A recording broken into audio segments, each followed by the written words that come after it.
Go ahead. Okay, so for my product analysis, I did a controller and function and operation, and it uses human inputs from 2 sticks and processes those and then transmits them to the tiny helicopter using battery power. And first you turn on the controller, and then you connect it to the helicopter, and then you use that. And its optimum environment is indoors because it's not very big, and usually around a home someplace. The cost of manufacture, I estimated to be about $15 for mass manufacture, and most of the factories would be in foreign countries with the capabilities to use the raw materials and process them and then injection mold them into the part.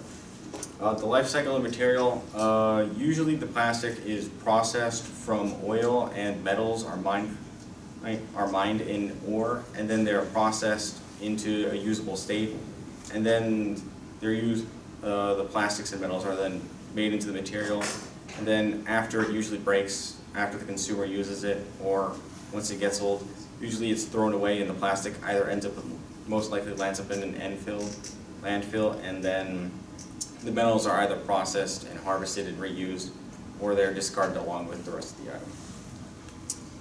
Pictures of the parts.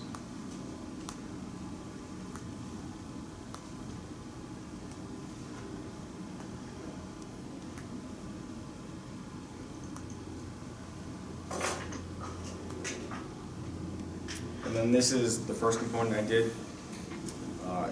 It's an insulated material. It is not magnetic, and it is not very hard, and it weighs 0.3 grams. Displaces 0.3 millimeters, and has a density of about 1 gram a millimeter, and it has a surface area of 1.3 inches squared. It could be bent by hand, and I thought it was made from some type of ABS plastic. Component 2 is the same. It weighs about 3.2 grams, displaces 3.2 milliliters of water, is 0.97 grams a milliliter, is 826 square inches of surface area, is easily bent, and is probably ABS plastic. Manufacturing. The manufacturing process, you get raw materials are mined, and oil and ores are extracted. They're then refined into a usable material like a plastic or a usable metal, and then the plastics are injection molded in factories, and the metals are made into circuit boards and soldered together, or something like the springs would be shaped into usable things.